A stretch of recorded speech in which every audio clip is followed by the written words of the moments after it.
Yahweh. And first and foremost, all praise and honor, glory to the Most High Yahweh, B'Shem Yahweh Shah, B'Shem Rakakadash. In today's class, I titled this one, Bank Crisis and Economic Collapse. Okay, the bank crisis and economic collapse, because that's exactly what we see starting to take place in this world. The Lord's prophecies are coming to pass in these last days, and there's a lot going on. Okay, but the Lord has already declared everything that we're starting to see. Okay, we're starting to see a system collapse from within, bank failures, more protests, more rioting, more pollution, things are happening, water's being poisoned, more GMOs in the food, more pandemics and sicknesses. It's a lot going on behind the scenes, and some of the things are straight in our face, okay? But it's only gonna increase, okay? And the Lord spoke of these things from the beginning, okay? As a matter of fact, we're gonna open up there. I wanna start right there, showing you that the Lord called this from the very beginning, all right? Let's go to Isaiah chapter 46, verse 10. This is the book of Isaiah, chapter 46 and 10, declaring the end from the beginning, and from ancient times the things that are not yet done, saying, my counsel shall stand, and I will do all my pleasures. See that? So the Lord declared the end from the beginning, talking about prophecy. Everything that we see taking place in this earth, the Lord has already spoken and called it from the very beginning. Okay, and that shows us the power of the Lord's word. He said, I will do all my pleasure, meaning every word of the Lord is going to come to pass just like he said. Okay, let me get Habakkuk chapter 2, Habakkuk 2 and 3. This is the book of Habakkuk, chapter 2, verse 1. I will stand up on my watch and sit me up on the tower, and will watch to see what he will say unto me, and what shall I answer when I am reproved? And the Lord answered me and said, write the vision and make it plain upon tables, that he that read it may run it. The tables is talking about the Bible, that those that read it may go, may proclaim the word, preach it, teach it to the next man. Verse 3, for the vision is yet for an appointed time, but in the end it shall speak. And that's exactly what's happening now. We at the end, so the vision, meaning the word, the prophecy of the Lord, is speaking. It's speaking louder and clearer than ever. And it's in the end, it shall speak and not lie. Though it tarry, wait for it, because it will surely come to pass, and it will not tarry. And this is what we're starting to see take place now. The vision of the Lord is coming to pass and does not tarry. I mean, prophecy is a domino effect. Okay, when the Lord really starts to unleash prophecy, it's like a chain of events. One thing after the other, after the other, after the other, all the way up into the coming of our Lord. And this is what we're starting to see. All right, I want to go to Ecclesiastes chapter 3 now. This is Ecclesiasticus chapter 3, verse 1. To everything there is a season and a time to every purpose under the heaven. A time to be born and a time to die, a time to plant and a time to pluck up that which is planted. Okay, so right now, it's a time for the Lord to pluck up a particular empire kingdom, what we call America. The Bible refers to it as AKA the daughter of Babylon. Okay, so everything is a season and a time. It was planted for a season, and now what we see, the Lord is starting to pluck it up or uproot it from the roots, meaning we're at the end of an empire. All right, I want to get an apocrypha, Ecclesiasticus chapter 10, verse 4. Because this is what we witnessing taking place, okay? Every empire is established by the Lord, and at his perfect timing, he takes it up and he plants or raises up another kingdom. This is Ecclesiasticus chapter 10, verse 4.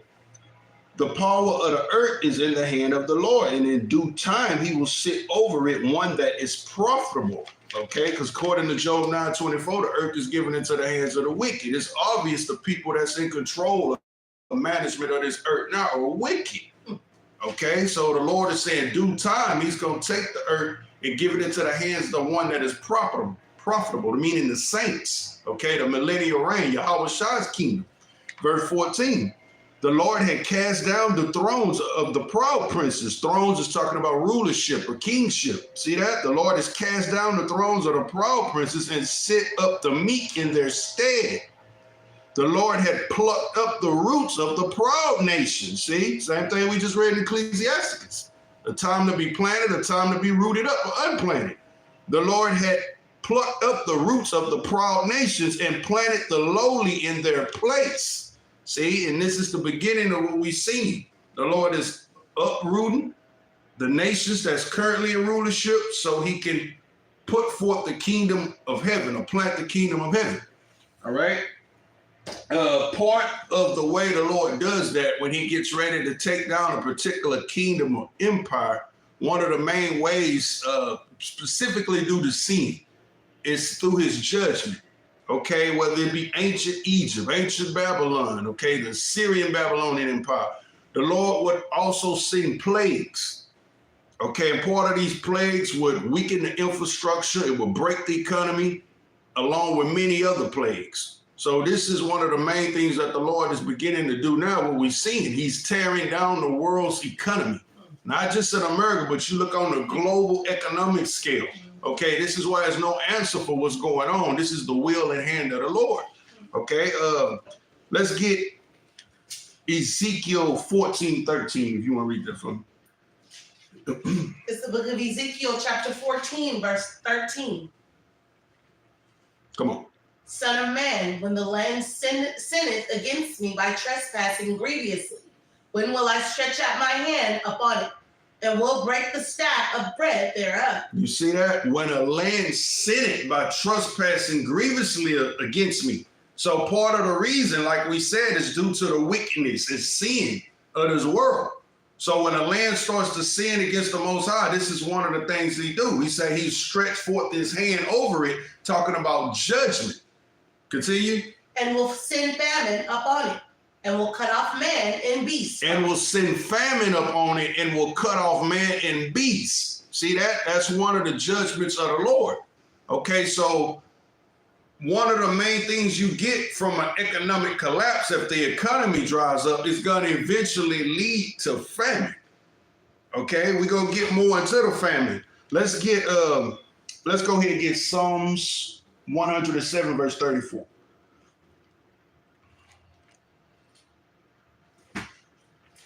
The book of Psalms, chapter 107, verse 44. 34. Verse 34. A fruitful land into barrenness, for the wickedness of them that dwell therein. You see that? A fruitful land. What is more fruitful than the Western world, specifically America? A fruitful land into barrenness, meaning lack, famine, nothing. A fruitful land into barrenness for the what thereof? For the wickedness of them that dwell therein. See, he's showing you it's part of the Lord's judgment for the iniquity and sin of the land. Okay, so this is what you slowly see happening. He's going to turn a fruitful land that's been known for having more than anywhere else on the face of this earth, the Western world, into barrenness, meaning nothing, lack. Okay, we see in the beginning the stages of that. The way he's going to go about doing that is by weakening the world's economic system. All right, let's get, I'll get this one. I'm going to Zephaniah chapter 1 and 8.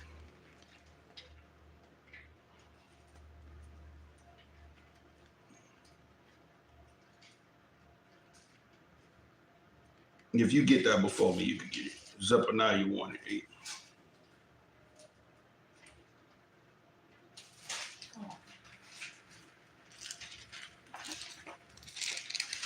It's the book of Zephaniah, chapter 1, verse 8. And it shall come to pass in the day of the Lord's sacrifice that I will punish the princes and the king's children and all such as are clothed with strange apparel. Come on, such strange apparel, by the way, that's going into false philosophies or doctrines. Okay, continue. In the same day also will I punish all those that leap on the threshold, which fill their masters' houses with violence and deceit. And it shall come to pass in that day, saith the Lord, that there shall be a noise of a cry from the fish gate, and a howling from the second, and a great crashing from the hills. You see that? A howling from the fish gate, A hauling, let me read that. And it shall come to pass in that day, said the Lord, that there shall be a noise and a cry from the fish gate, and a hauling from the second, and a great crashing from the hills. That's talking about an economic crash or economic collapse. Okay, now this is what's happening with the world's empires right now. Okay, now the greatest, biggest, or as the old saying goes, the best for last. Okay, the only thing that's keeping things intact right now within America is because right now the dollar is still intact. Okay, even though it's devalued, it's weaker than it's ever been. We seeing inflation go through the roof. And if you think things are bad and expensive now, just wait till the effects of these top banks that's starting to fall and collapse. Wait till the effect of that really kick in. We're gonna go from what you see now, inflation, meaning prices is up, to hyperinflation. Okay, and hyperinflation, basically that's going into you paying 3-4 times the value of something. So if something normally costs us $5, you could look to be paying $15 or $20 for it.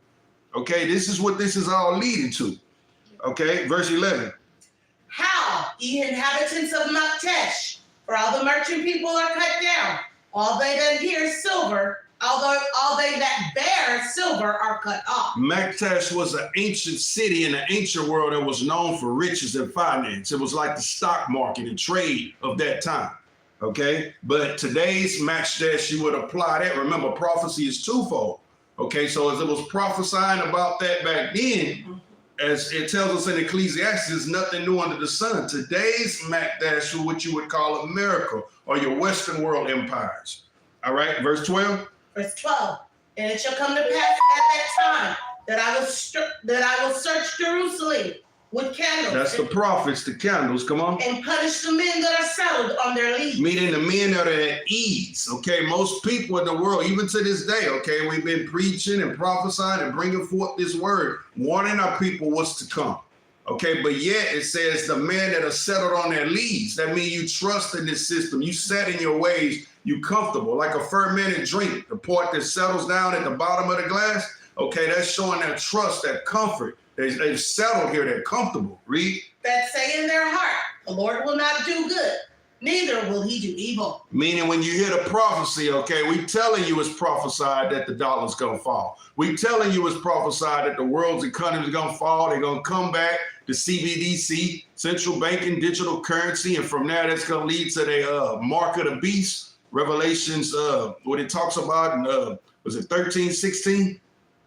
Okay, this is what it's all leading up to. All right. Go ahead, verse 13. Therefore their goods shall become a booty, and their houses a desolation.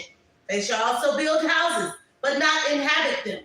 And they shall plant vineyards, but not drink the wine thereof. Meaning, because the economy or this current system is going to collapse, everything that they work for, everything that they value, put their trust in, okay, that the dollar was able to value, whether it be cars, houses, all the material things, okay, it's going to be a booty, meaning spoil, waste. It's not going to be anything for them, because what they're about to do when this system go down and they go to the CBDC, the central banking digital system, okay, eventually people are going to beg for solutions. You got people right now, some of these banks that lost millions of dollars.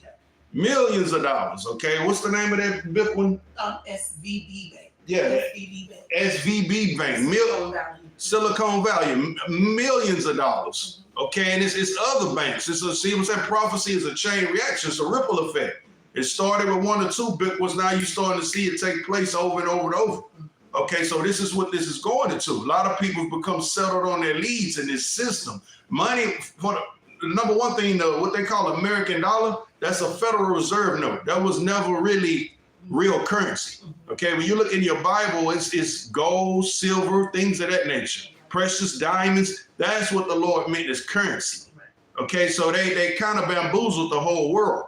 They made us buy into something or value something that is really nothing, a piece of paper. So now that it's completely devalued and about to completely collapse, people, it's hitting people at one time. They finally realizing that, wow, this is all for nothing. Okay, so that's what that's going into. Their houses, their value is going to all become booty. Everything that was backed by the dollar, now the dollar is about to be devalued, it means absolutely nothing. The only way they can keep those things or get those things back is that they comply over to this new system, which ultimately is going to lead to the mark of the beast. See, and this is why the Lord is sent forth us prophets. He gave us this word to forewarn us of these things, so we can know what's coming and know what's coming around the corner. That way we can brace ourselves. We can know how to react when these things do come. We won't sell out, go crazy, lose our mind, and sell our souls just to keep up with this system or just to hold on to the things that we got. Okay, that's why Isaiah 33:6 say knowledge, wisdom, and knowledge to be the stability of our times. Okay, this word is going to keep us stable. But if you never took the time to seek the Lord and learn the word, okay, your whole life and worth and value, everything you know is in this world. So when it goes or the dollar goes, so does most people, everybody else, they mind and everything else. Okay, you about to see people flip out, go crazy like never before. You live your whole life savings.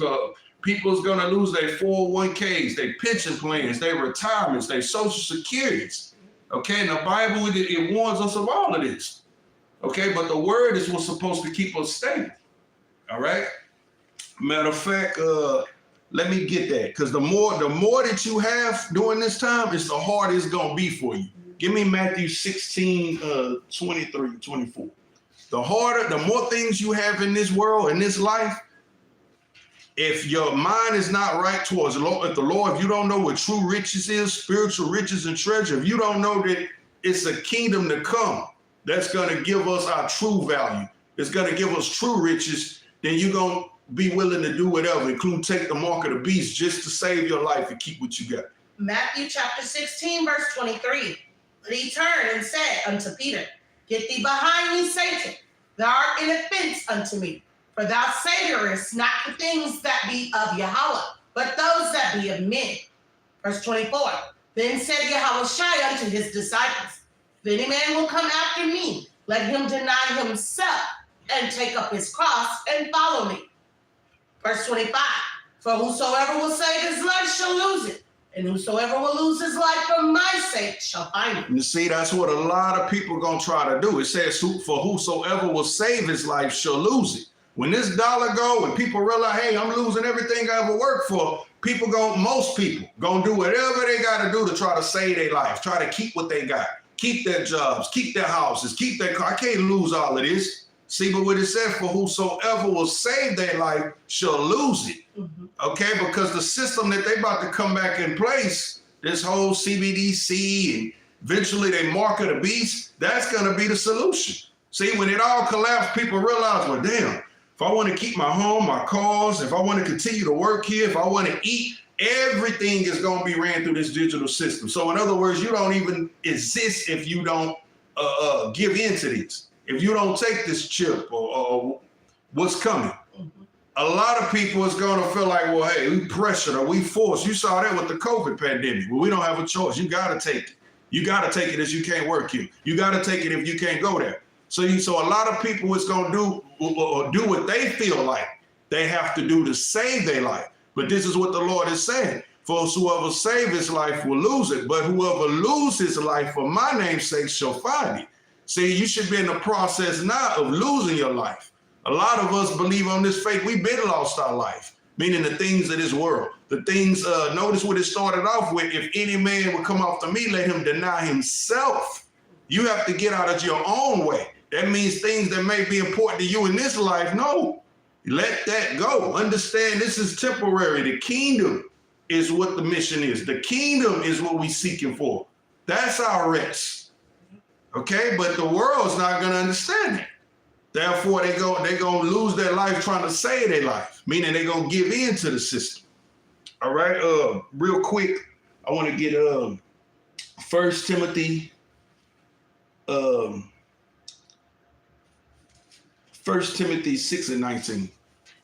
No, Matthew 6 and 19. Give me Matthew 6 and 19. It's the book of Matthew chapter 6, verse 19. Lay not up for yourselves treasures upon earth, where moth and rust do corrupt, and where thieves break through and steal. But lay up for yourselves treasures in heaven, where neither moth nor rust do corrupt, and where thieves do not break through nor steal. For where your treasure is, there will your heart be also. You see that? That's the treasure we should be laying up for ourselves, talking about eternal treasure, riches, okay, meaning the kingdom. The kingdom of heaven is what we're looking towards. So if we got to lose everything on this side, including our own life, that's fine, because we understand the resurrection. We understand a better life to come. See? The devil want to keep us all in the powers that be stuck and committed so much into what's right here on this side. As the Bible tells us, this world passeth away. See?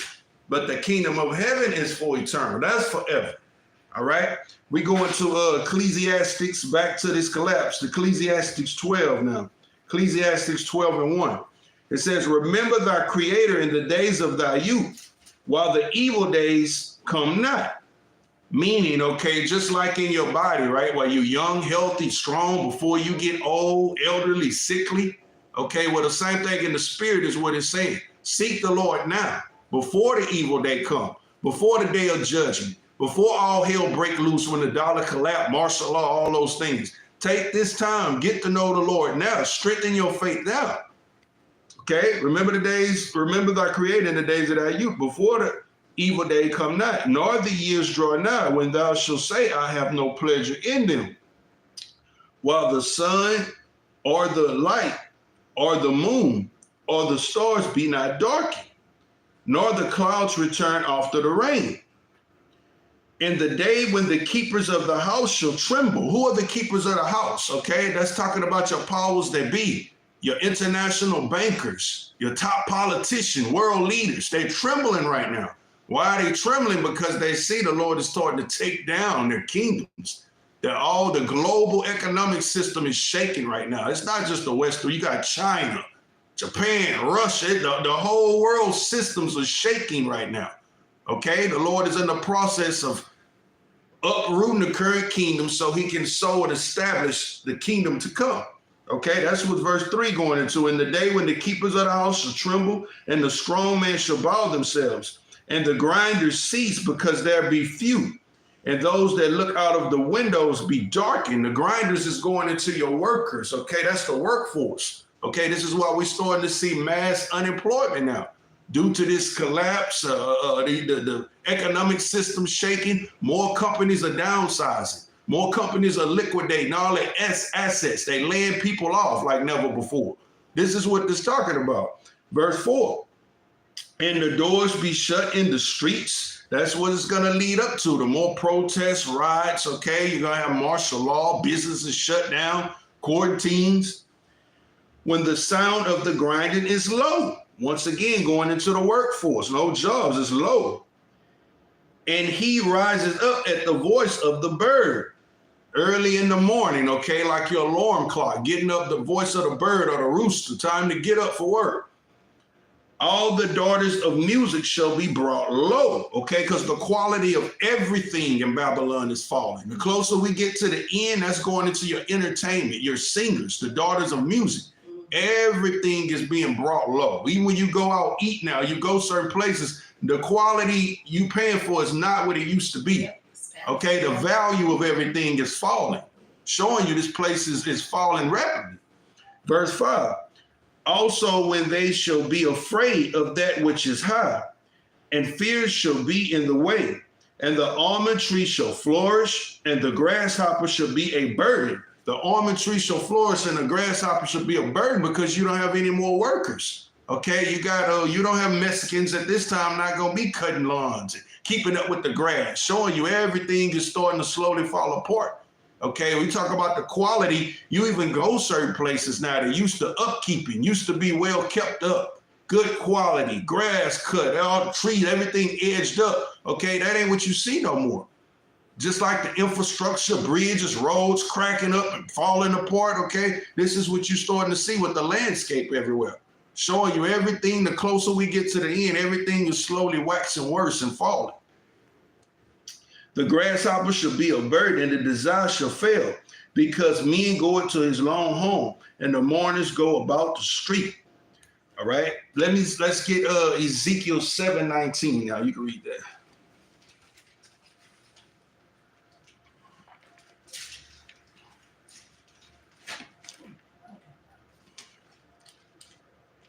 This is the book of Ezekiel, chapter 7, verse 19. They shall cast their silver in the streets, and their gold shall be removed. Their silver and their gold shall not be able to deliver them in the day of wrath of the Lord. They shall not satisfy their souls, neither fill their mouths, because it is stumbling block of their iniquity. You see that? Their silver and their gold, they're going to cast out in the street. Their money is not going to be able to help them at the time. Why? Because it's falling. You see that now? This is talking about when it completely collapses, the dollar. Okay, you got people in certain countries, they were doing that. When their economy already collapsed, they out there, because in other countries, really, the dollar is almost worse than it is there. They burning money in the street, literally burning money, showing you this is what's coming here too soon. The dollar is going to be, it's no more than what you wipe your butt on. It's like some toilet tissue. That's what that's going into, showing you there's no more value for it. All right, I'm going to get Isaiah 2:20.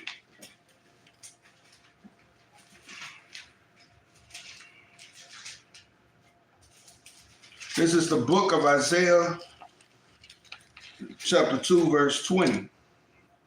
In that day, a man shall cast his idols of silver and his idols of gold, which they made each one for himself to worship, to the moles and to the bat. See that? Meaning cast them out. This ain't worth nothing. This ain't worth the print paper that is printed on. Okay, this is the time we coming. Verse 21.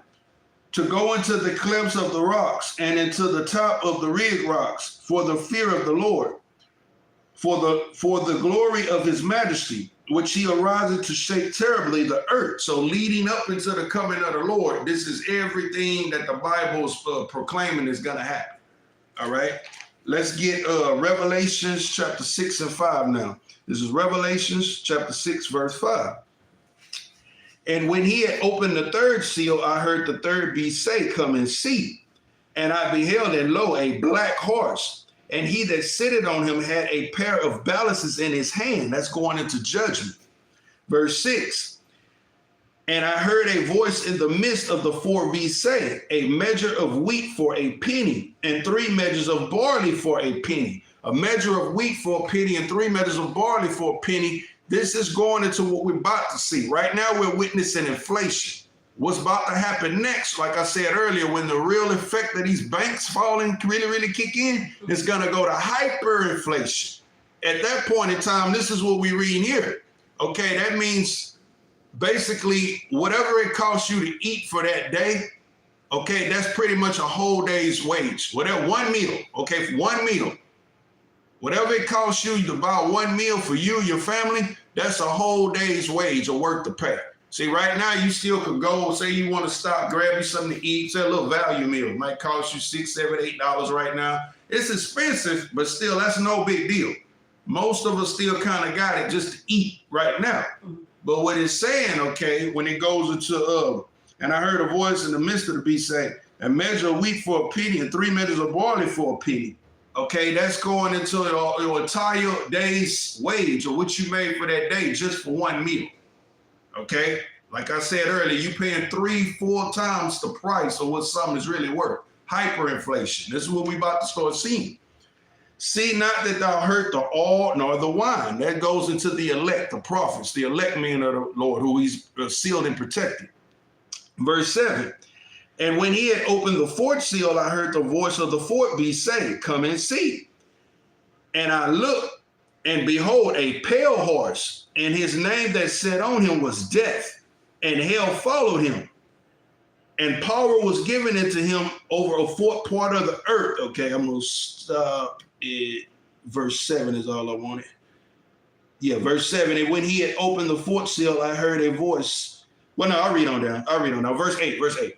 And lo, in verse 8, and I looked and beheld a pale horse, and his name that sat on it was Death, and hell followed him. And power was given in to them over a fourth part of the earth to kill with, listen carefully what this judgment is, to kill with the sword. The sword goes into weaponry, okay, that's everything, guns, missiles, war, biological warfare, chemical warfare, all of that is part of the sword. to kill with the sword and with hunger. That's the main one I want, because that's what's coming. And with hunger, meaning famine, right? And with death, and with the beasts of the earth. All right. So this is the third seal. This is currently where we at, or what we're approaching right now. This is why you start to see the effects. Once again, the banks, the economy is getting weaker.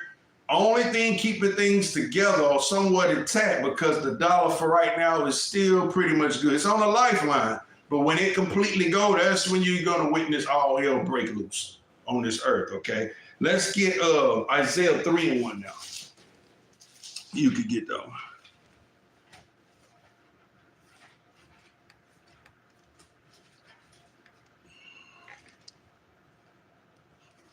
This is the book of Isaiah, chapter 3, verse 1.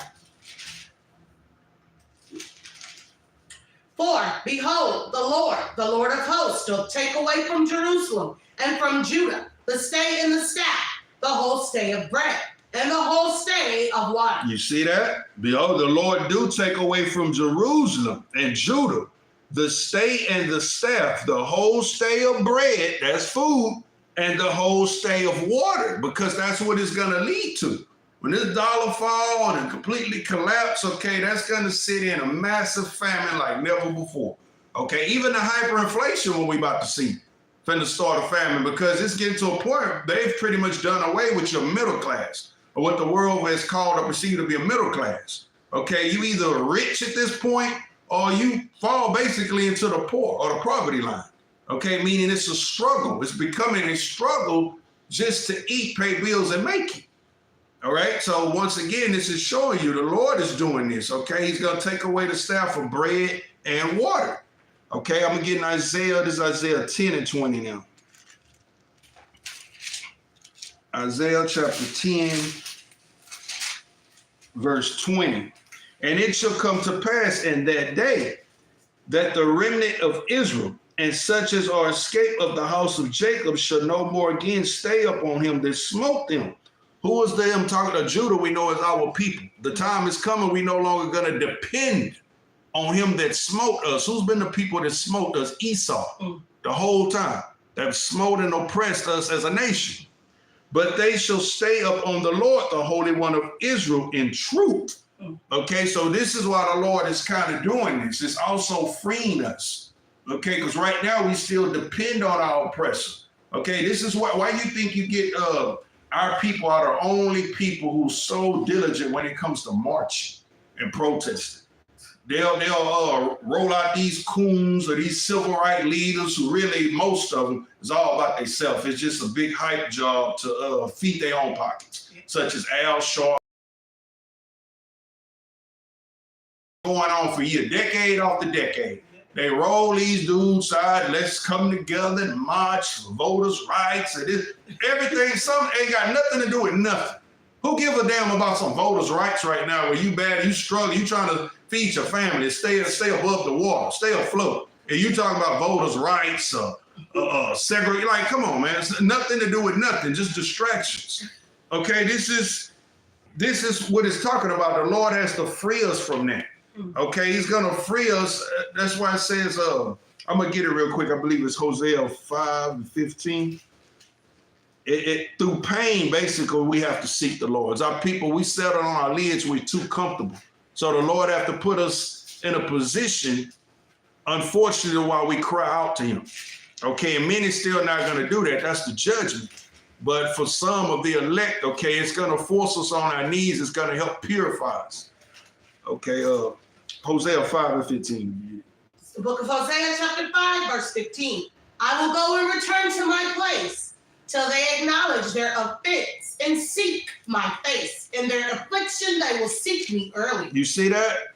I will go and return to my place, meaning the Lord ain't hearing nothing from his people until we repent and acknowledge our sin. But listen to what it says. In their affliction, meaning when all hell break loose, then they will seek me early.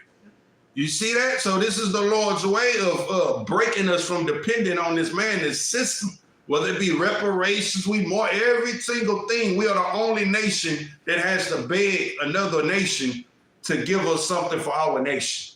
Okay, Chinese have a problem. They got their own government leadership. Every other people, okay, the Indians, Arabs, whoever, they have their own people or government they can look to. We are the only people that don't have a country, a land. We have to depend on another nation to hand and foot, whatever we need. Beg them, plead with them. Stop doing this to us. We need this. We need this. The only nation. See, and this is what the Lord has to break. He's going to break that dependency. Okay, this is Ezekiel 5. You give me Jeremiah 29, verse 15. This is Ezekiel 5, verse 16. When I shall send upon them the evil arrows of famine, which shall be for their destruction, and I will send to destroy you with, and I will increase the famine upon you, and will break your staff of bread. See that? The Lord is going, that breaking the staff of bread is still going to that no food, famine. Verse 17. So will I send upon you famine and evil beasts. That's what we read in Revelation 6, 5 through 7.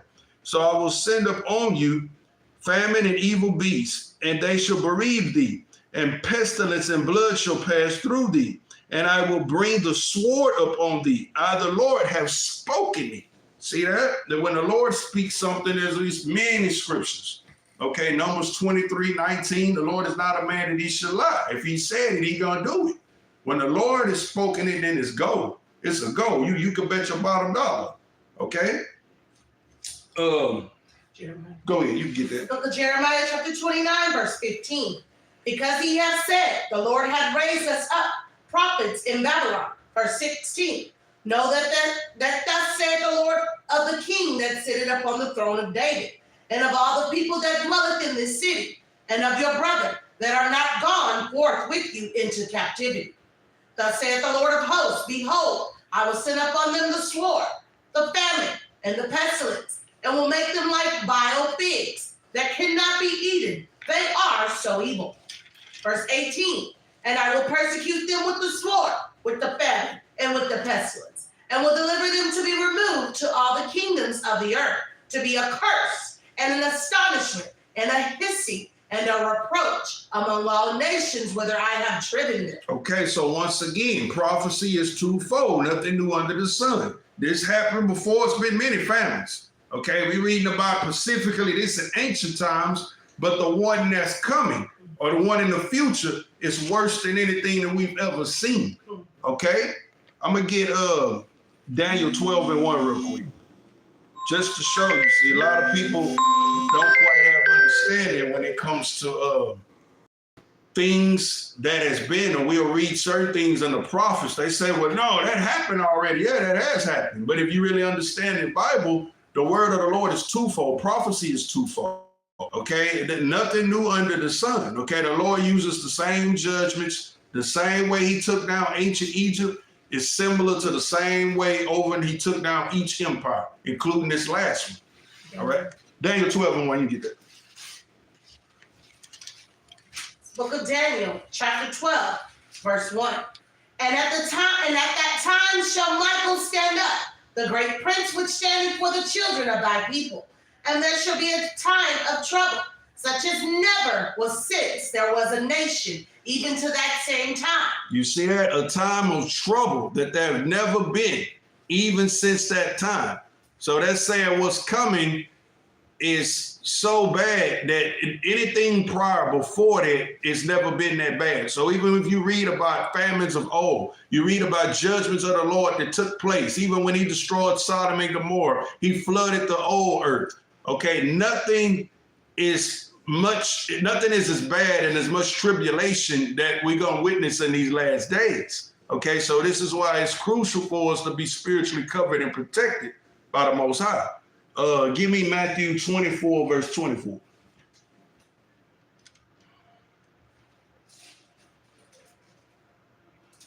The book of Matthew, chapter 24, verse 24. For there shall arise false Christs and false prophets, and shall shew great signs and wonders, and so much that, if it were possible, they shall deceive the very elect. Verse 25.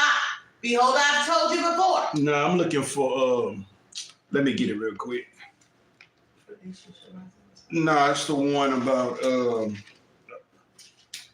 kind of similar to the precept in Daniel 1, a time of trouble.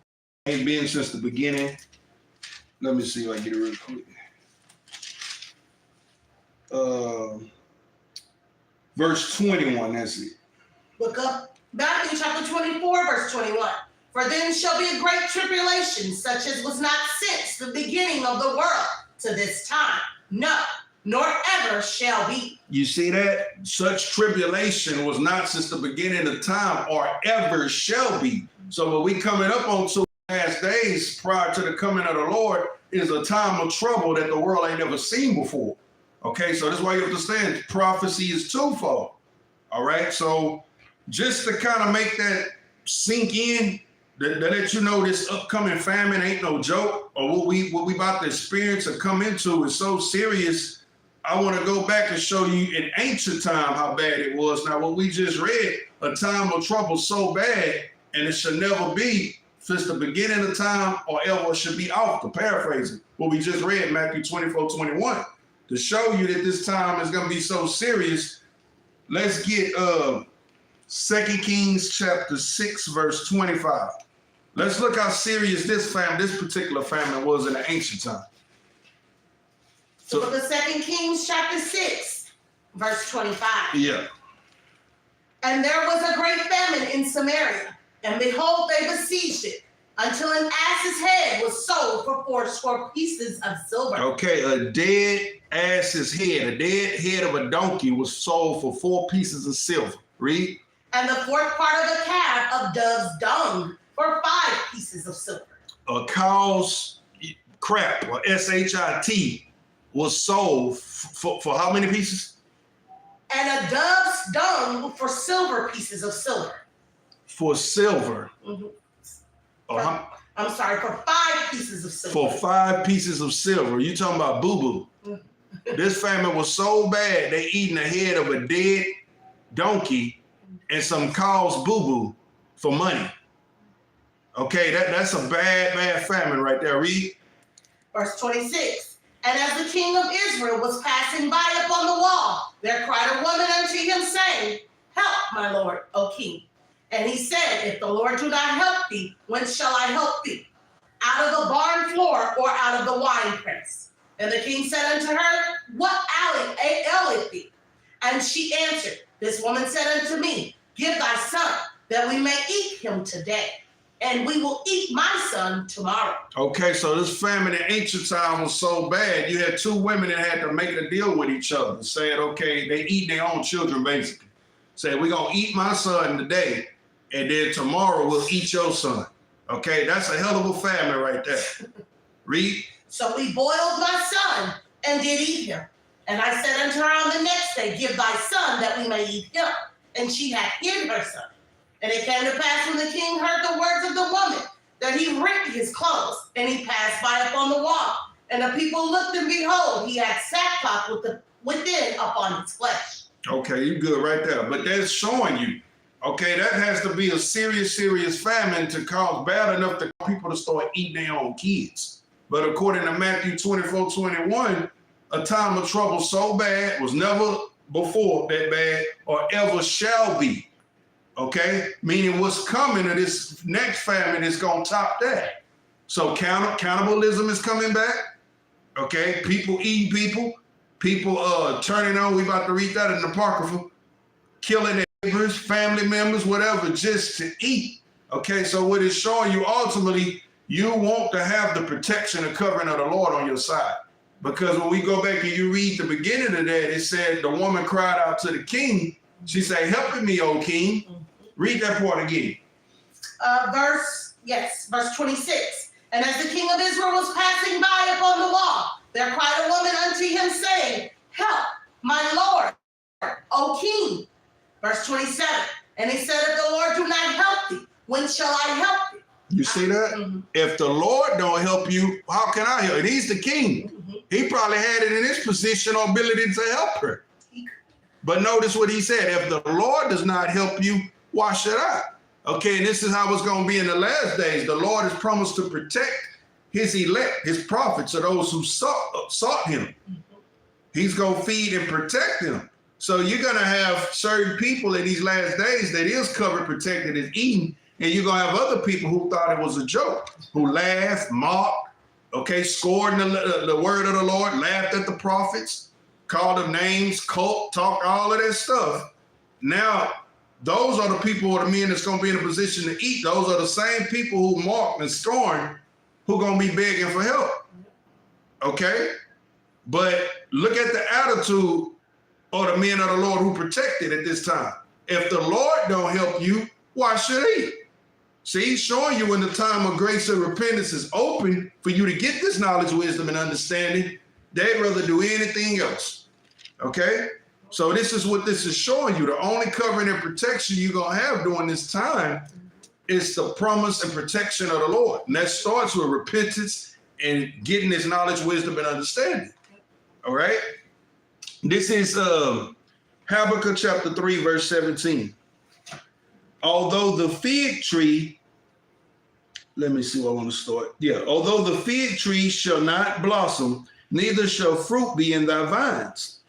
The labor of the olive shall fail, and the fields shall yield no meat. The flock shall be cut off from the fold, and there shall be no herd in the stalls. Once again, going into famine. No herd, no cows, no sheep, none of that stuff to eat, no meat. Okay? No vegetables, vegetation, or no meat, no cattle. Why? Because it's going to be a massive famine. And this is what this is all slowly leading to. Okay, you have to have a spiritual eye, look through the prophecies to truly, this is why faith come in. See, when you read and understand the Bible, it's clear. Because we see it precept off of precept all through the Bible. Okay, but your average Negro, 2/3 of our people that's stubborn and hard-headed, it has to smack a Negro smack dead in the face before he believe it. Meaning, a Negro not gonna take it serious until, it hits home. Meaning they wake up. They see the whole world falling apart. They see the banks collapsing and everything. They see famine slowly setting in, but they won't take heed until it's too late. Meaning they gotta literally wake up, go to their bank one day and say, no money. Then it'll sink home. Like, wow, what happened to my money? Go to the grocery store, the door locked, or no food. Damn, how we gonna eat? How I'm gonna do it? Then it's gonna hit home, but it's too late then. Is what we started showing you. But that's the average, that's the mindset of the world, specifically our people. All right? 2 Ezra 6:22. I'm gonna start at 18. We're going in our Apocrypha. 2 Ezra chapter 6, verse 18. And it said, behold, the days come that I will begin to draw nigh to visit them that dwell upon the earth. And I will begin to make inquisition of them, what they be that have hurt unjustly with their unrighteousness, and when the affliction of Zion shall be fulfilled. And when the world that shall begin to vanish away shall be finished, then will I show these tokens. The book shall be opened before the firmament, and they shall see all together. And that's what's starting to happen now. The world is kind of starting to see it all together at once. Wow. Seems like something is going on. Seems like them prophets, that Bible is coming to pass. Okay? Verse 21.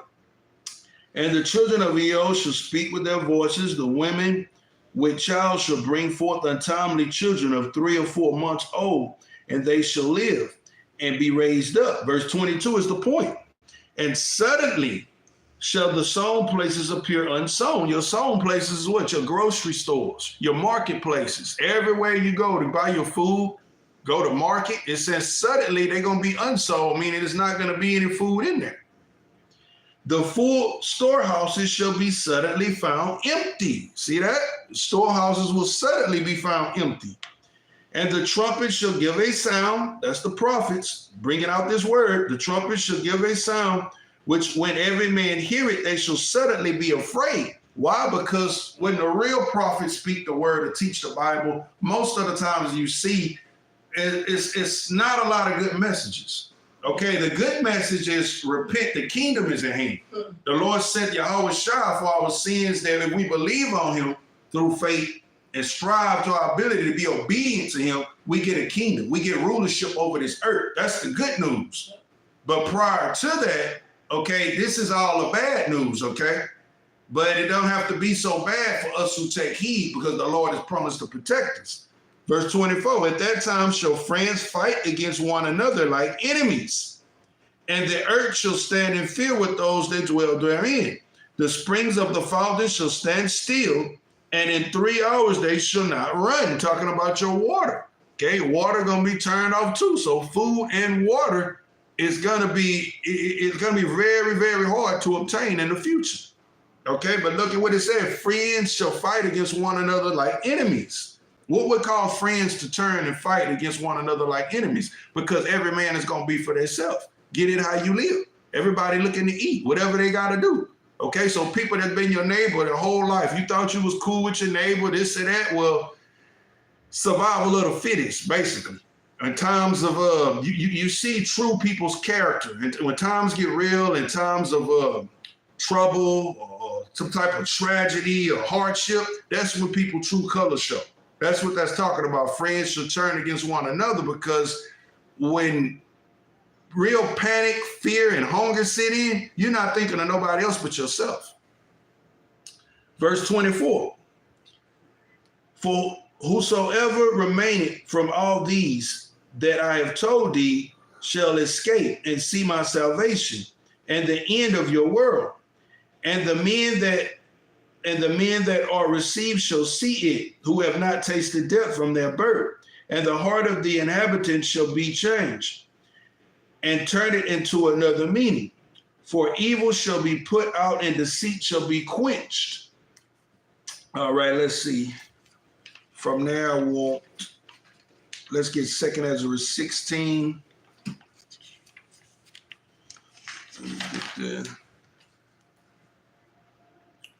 I'm going to get 2 Ezra 16 and start at 18. 2 Ezra 16, 18. The beginning of sorrows and great mournings, the beginning of famine and great death, the beginning of wars, the beginning of powers, and the powers shall stand in fear, the beginning of evils. What shall I do when these evils shall come? So this was the prophet Ezra. The Lord was showing in this time to come. And this is why he's saying, what shall I do? Showing you it's going to be serious. Verse 19, behold, famine and plague, tribulation and anguish are set as scourges for amendment. Once again, like Ezekiel 14:13 is showing you why the Lord is causing and doing it. It's for the amendment. Okay, talking about sin, the iniquity. And another thing to show you this is coming, even in the natural. If you look at all of these so-called food factories and meat plants and facilities that have been burning down over the last year, it's no way possible that's a coincidence. Okay, I'm talking, it's at least what? It got to be over 10, 20 of them just consistently burning down one after the other. Yeah, that's another thing. These so-called rail crashes and train things, that's chemicals spilling all into the water. That goes into what we read, and the water, the fountain should be turned off. That's showing you contaminations. Okay, the powers that be, this is intentionally done. Okay, the water's contaminated. Okay, no clean drinking water. Okay, what was that city that happened in? In Ohio. Ohio, yeah. Okay, well they trying to make it Ohio or Flint, basically in every city. Okay, this is this is what it's all going into. This is what it's showing you. So even if you don't have you ain't the most spiritually enlightened person. Even on the natural, you can just look. That's all prophecy is anyway. You got the Spirit of the Most High, and then it says, told us to pray and watch. We take what we read, we filter through the prophecies of scriptures based on what we see current world events, and they line up perfectly. Even if you don't have a spiritual side, you should be able to look and see what's going on in the world and say, yeah, something going on. This ain't no coincidence. Not only that, Bill Gates, what is it with the farms?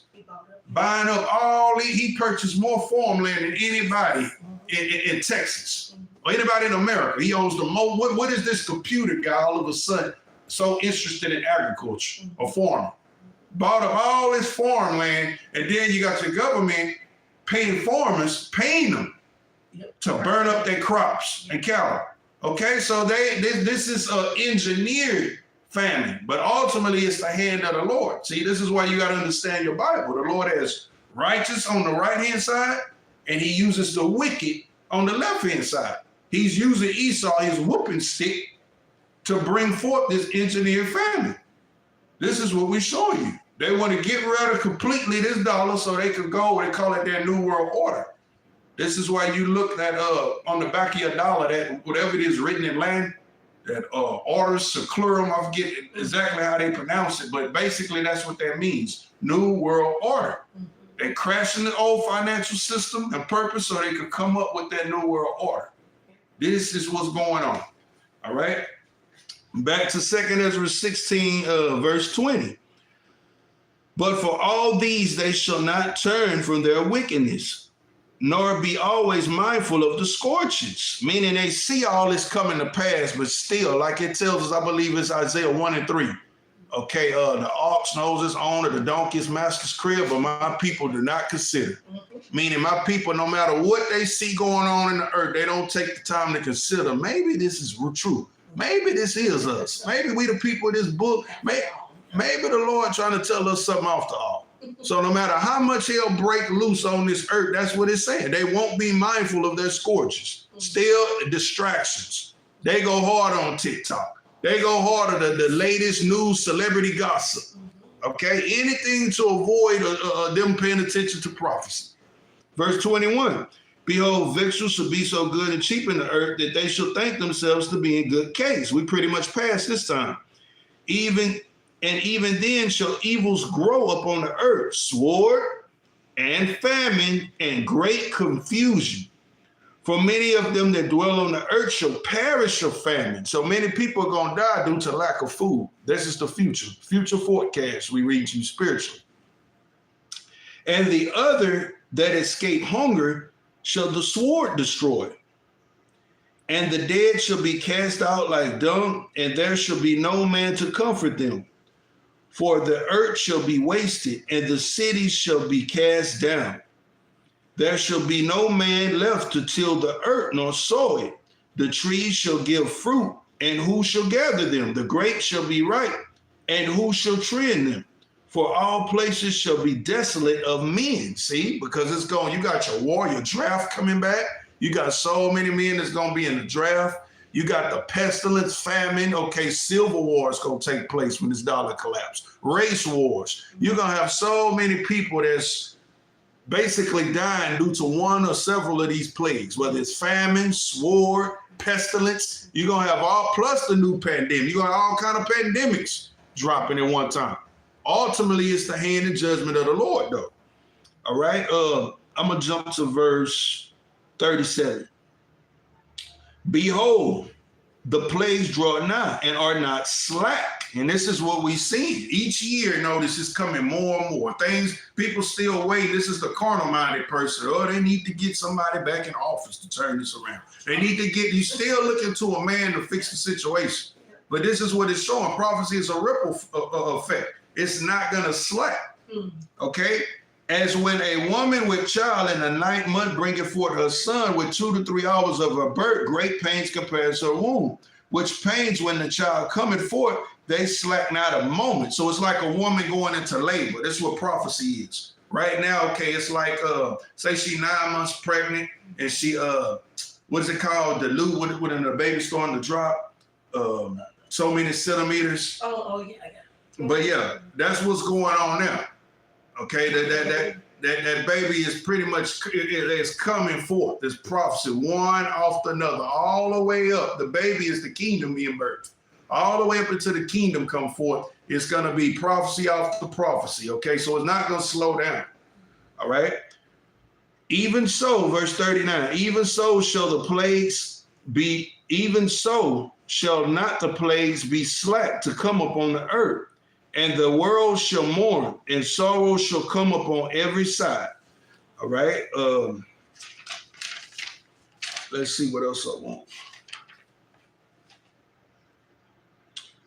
Second Ezra 15 now. Second Ezra, the 15th chapter. I'm going to start at 15. For the sword in their destruction draw it nigh. One people shall stand and fight against another with swords in their hand.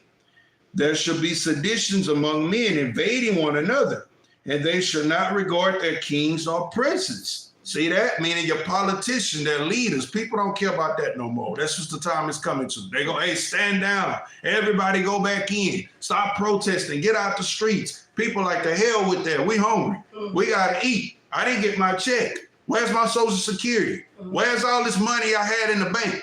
Okay, this is what you about to start seeing. So they're not going to listen to their leaders, meaning the politicians and leaders. They shall not regard their kings or princes, and in the course of their actions shall stand in their power, meaning they're going to take matters in their own hands. All these guns, it's more guns in America than people. Double. So all these guns that's floating around here, what you think these people going to do when you tell them they can't get their money out the bank, when the dollar collapses? They don't have no more retirement. Everything they work their whole life for, their house, their cars, everything, they not lost. What you think people gonna do? They're gonna take up them guns. They're gonna take up them guns. They're gonna go to the street just so, hey, the best way they know how. This is what it's saying. And their actions shall stand in their own power. I mean, they're gonna take matters in their own hands. Verse 17. A man should desire going to a city and shall not be able. Why? But because of all the uproars, they're gonna declare what? Martial law. Meaning you can't go here. You gotta stay within this area. You can't travel here unless you got a reason, a legitimate reason. All right. A man shall desire going to the city and not be able, for because of the pride of the city shall be troubled. The houses shall be destroyed, and men shall be afraid. A man shall have no pity upon his neighbor, but shall destroy their houses with the sword and spoil their goods because of the lack of bread and for great tribulation. See that? So you got neighbors and friends that's not going to have any pity on one another at this time. Whatever it got to do to feed myself, eat, people going to take matters in their own hands. Meaning your own neighbor been living next to you 20 years, 30 years. They've been so kind and friendly, going to be kicking down that door with a gun, looking for a pack of noodles to eat, looking for a bottle of water, anything. Dog eat dog is what it's saying. Dog eat dog. Okay, this is the spiritual forecast for the future. All right, and see, people get mad. They hear lessons like this, or they secretly watch. They get mad at us. Yeah, you fear mongering, or that's evil, that's hatred. No, you just don't understand your Bible. But the men that the Lord did raise up to teach, you see, they ignore it, cover their ears. They rather keep listening to the same lies that they've been doing for all these years. But guess what? We're in the time now to why the things that you hate to listen to so much, you're starting to see it happen. You're seeing it happen. See? Let's see. Let's get give me Malachi 3:16. All right, because we're gonna show you though, this is not for us that's in this truth, in this faith. The Lord got us. Okay, you repent, you seeking the Most High, the Lord got us. We just have to do our job. Okay, as teachers of this Bible, we have to, like it tells us, I believe Ezekiel 2:7, speak my word whether they hear or forbear. Ezekiel 33:1-2. Okay, the watchman's job, roughly paraphrasing, we have to warn the people. Tell them when the sword coming. Now, what you do with it is your business. Okay, personally, I could kill this one way or another, but my job, see, I don't want the blood on my hands. So our job, we just have to tell you what's coming. What you do after we tell you is your business. Malachi chapter 3, verse 16. Then they that feared the Lord spake often one to another. And the Lord hearkened and heard it. And the book of remembrance was written before him for them that feared the Lord, and that thought upon his name. You see that? The book of remembrance was written for them that feared the Lord and thought upon his name. Meaning the Lord, he remembers those who sought him, those who seek him, study and follow him. That book of remembrance is talking about the book of life, meaning protection, covering. Verse 17. Verse 17. And they shall be mine, said the Lord of hosts. And that day when I make up my jewels, and I will spare them, as a man spared his own son that serveth him. See that? The Lord said he's going to spare them. This is what we want. We want to be spared. We want the Lord to keep us and cover us from this time to come. How do we do that? By repenting, taking heed to this word. All right. Let's get Revelations 3:10. I get it. Revelation chapter 3, verse 10. You could get me, I think it's Isaiah 65 and 13. This is the book of Revelations, chapter 3, verse 10. Fear none of those things. Let me see. Yeah. Revelations 3:10. Because thou hast kept the word of my patience. See that? Because you kept the word of the Lord. Okay. You sought the Lord this time. You believe. You heard the word. You repent. You believed it. Because thou hast kept the word of my patience, I will also keep thee from the hour of temptation. What's that hour of temptation? What we coming into? The mark of the beast, this famine, all this hell that's going to break loose on the earth. Because thou hast kept the word of my patience, I will also keep thee from the hour of temptation, which shall come upon all the world to try them that dwell upon the earth. See, and this is what we want. We want to be protected in that day. We want the Lord to keep us and spare us. So how do we do that? Because we seeking him. We seeking him now. Like we read earlier, Ecclesiastes 12:1. Seek the Lord before the evil day. Seek the Lord in your youth, meaning now. Now is the time. All right? Go ahead. Isaiah chapter 65, verse 13. Therefore thus saith the Lord God, behold, my servants shall eat, but he shall be hungry. You see that? My servants shall eat. So even during this famine, we're not worried about it because we believe by faith that the Lord is going to keep us. We know everything we read today, we see in these prophecies, we believe it and we know it's coming and it's coming fast. But the Lord say, my servants shall eat, but you shall be hungry. Talking about those who don't believe, those who heard it, but you rejected it. Read. Behold, my servant shall drink, but he shall be thirsty. Behold, my servant shall rejoice, but he shall be ashamed. See that? Behold, my servant shall drink. You're going to have water, but you're going to be thirsty.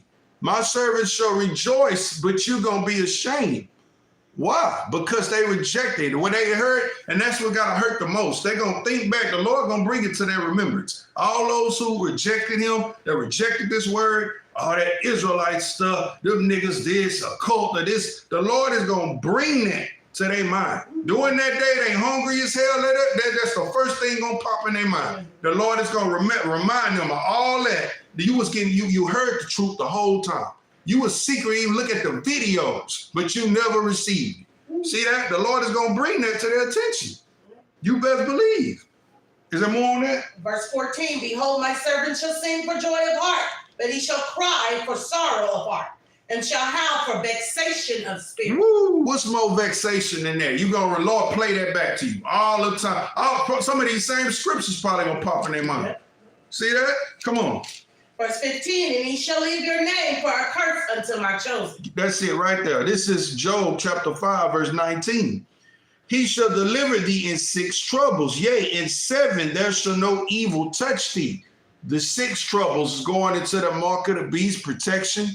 Okay, the 7th is the thermonuclear fire. That's the last thing to hit this earth and finish destroying it. The missiles, the fire, World War III. Verse 20, in famine he shall redeem thee from death, and in war from the power of the sword. Thou shalt be hid from the scourge of the tongue, neither shalt thou be afraid of destruction when it come. At destruction and famine thou shalt laugh. See that? The Lord say we're going to laugh. His people will be able to laugh during that time. Why? What would be funny, or why would we laugh during that time? 2 reasons. Because you laughing with tears because you see the grateful and faithfulness of your God. Then on the other hand, you laughing because, just like the prophet, just like we were laughed at, well, guess what? Those who laughed at us, now it's time to laugh. That's how the Lord mocks. Okay, when you read Proverbs 1, and matter of fact, you can get that real quick. Proverbs 1, you start around verse 20, I believe. When you laughed at the prophets of men of the Lord all that time, all the inside jokes, all the gossip, them niggas and cults, worship the devil, hate speech, all the things that they secretly say, the mock and laugh at the prophets, the Israelites, the men of the Lord, well, guess how the Lord gonna laugh? At that time, he gonna laugh through his men, his prophets. Same ones you mock, laugh, and scar, them the ones that's gonna laugh at them. All right. Verse 22 again. And at destruction and famine thou shalt laugh, neither shalt thou be afraid of the beasts of the earth. All right. Proverbs chapter 1, verse 20. Yeah. Wisdom crieth without. She uttereth her voice in the streets. Now, how does she do that? Wisdom cry and utter her voice. Every time you hear the word coming out, you hear the men of the Lord. Okay. You see the brothers on the street or these videos. You hear them preaching this Bible to you. That's wisdom crying out and uttering her voice on the street. Read. She crieth in the chief place of the concourse and the openings of the gates in the city. She uttereth her words, saying, how long, ye simple ones, will he love simplicity? And the scorners delight in their scorning, and fools hate knowledge. You see that? Because that's what a fool, matter of fact, that's the real definition of a nigga. A nigga is somebody who hate knowledge, like 2/3 of our people. Okay? If fools, how long will you scorn? You scorn, I mean you laughing at the truth. You mock the prophets, the men of the Lord. Okay, it say, how long will you do that? And fools hate knowledge. It's telling you what makes you a fool. You a damn fool. The Bible's calling you a damn fool when you hear the word of this Bible coming out and you will reject it. That's a fool. Read. Turn you at my reproof. Behold, I will pour out my spirit unto you. I will make known my words unto you. Because I have called and ye refused. I have stretched out my hand and no man regarded.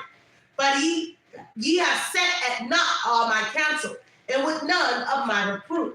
Verse 26. Because you rejected me, it said. You reject my counsel, you didn't want none of my reproof, meaning you didn't want to hear the word of the Lord. So come on.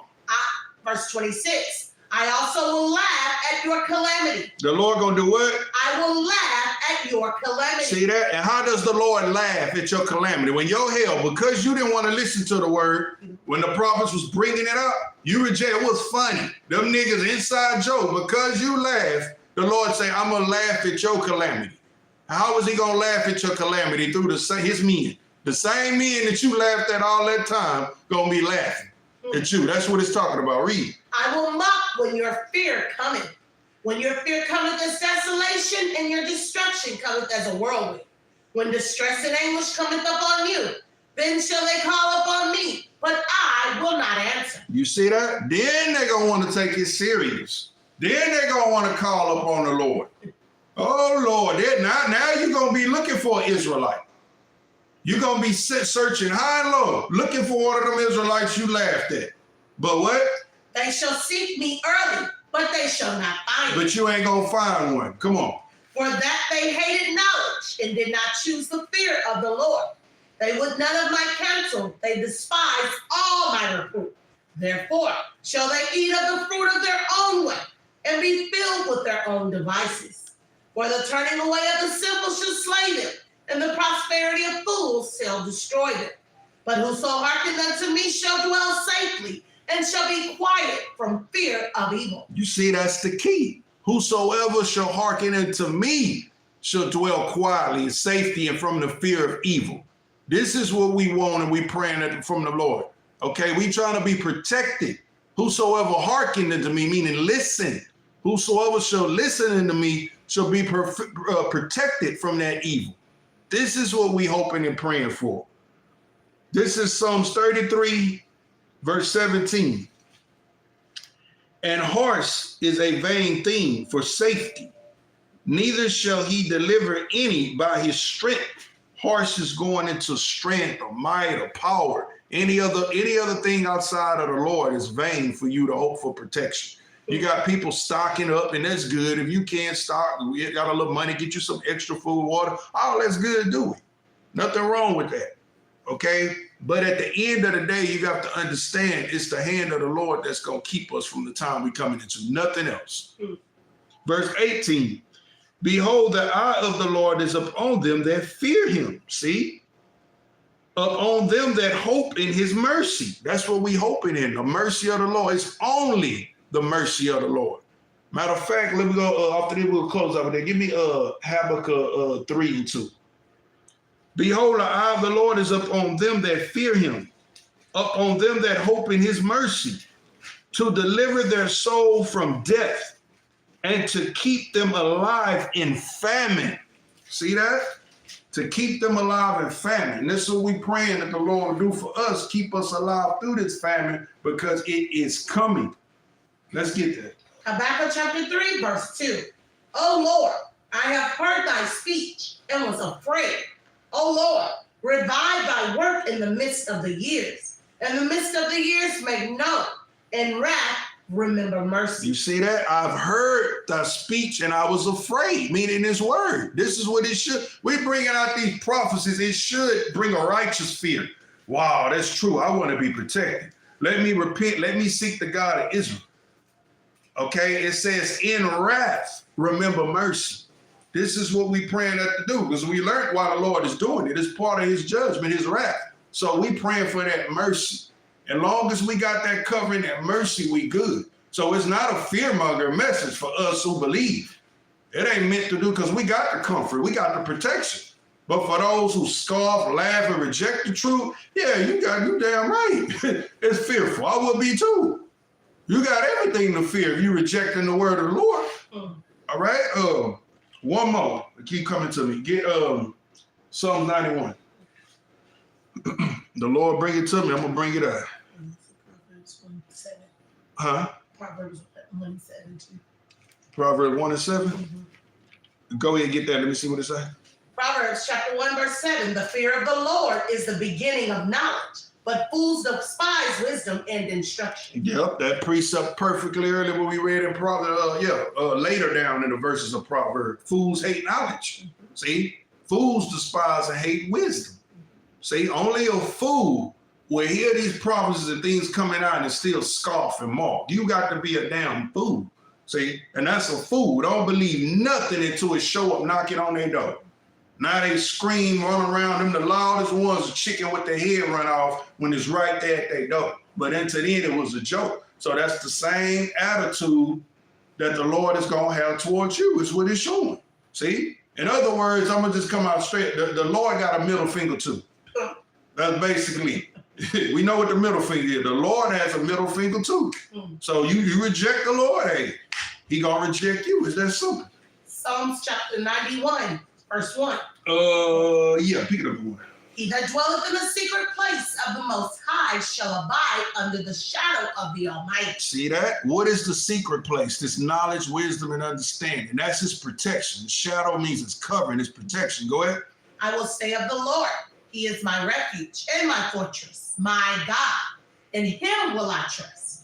Surely he shall deliver thee from the snare of the fowler and from the noisome pestilence. See that? The snare of the fowler. Fowler is a trap, like a bird trap. Fowler, they'll snap. Okay, we know who the Lord uses for that trap. He's going to send forth Esau with that sword. We asking him to deliver us from the fowler and from the noise pestilence. That's the next pandemic they create in their laboratory. Okay, we asking the Lord to cover and keep us from that. Read. He shall cover thee with his feathers, and under his wings shall thou trust. His truth shall be thy shield and buckler. What's going to be thy shield and buckler? His truth shall be thy shield and buckler. See that? Isaiah 33:6. Wisdom and knowledge shall be the stability of thy time. The truth of salvation, strength of salvation, the fear of the Lord is his treasure. See that? So this word is our strength. This is going to be our protection. Read. Thou shalt not be afraid for the terror by night, nor for the arrow that flieth by day. That's going into warfare, missiles, bullets. Come on. Nor for the pestilence that walketh in darkness. Disease. Come on. Nor for the destruction that wasteth at noonday. Them thermal, them bombs, the fire. Come on. 1,000 shall fall at thy side, and 10,000 at thy right hand. Come on. But it shall not come nigh thee. You see that? So the time is coming. The men of the Lord are the righteous, those who covered and protected. This is something we're going to actually see. Okay, 1,000 people dropping on one side, your left, 10,000 on the right, due to all the chaos, the famine, the pestilence, and the sword. But none shall come nigh thee. Meaning we covered, we protected. Read.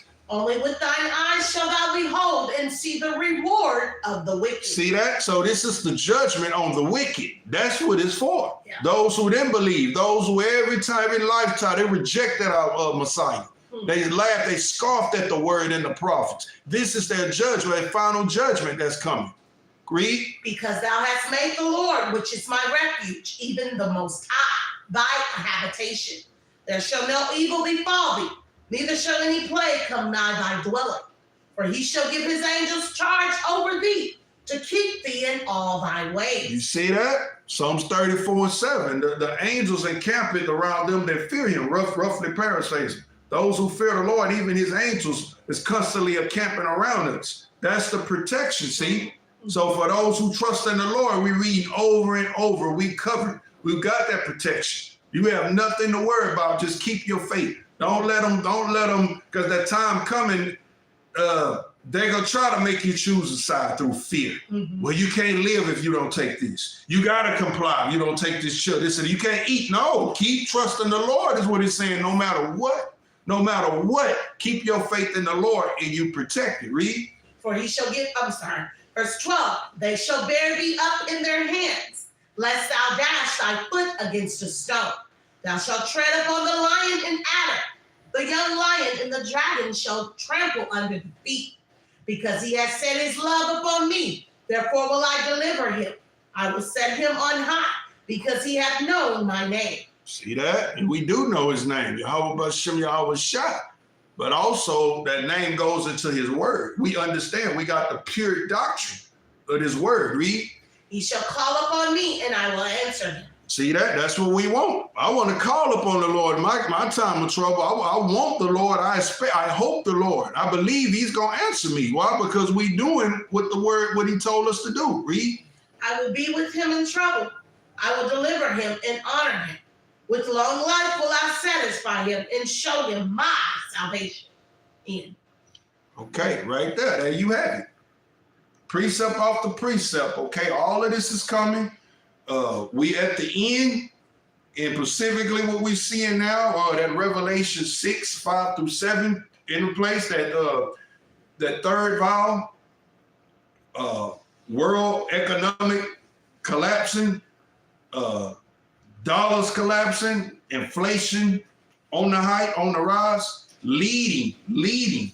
Okay, that's what's going to segue into what we're reading about, this massive famine, which is pretty much the judgment of the Lord. Okay, famine, pestilence, plague, teeth of wild beasts, sword. Okay, this is what it's all leading to. But as we saw, nonetheless, our key, what we need, is to just trust the Lord. There's knowledge, wisdom, and understanding, faith in the Lord. And he promised, as we clearly see, to protect his righteous. All right, so once again, that has been bank crisis and economic collapse. I pray that this lesson was edifying. Until next time, I want to say shalom. We out.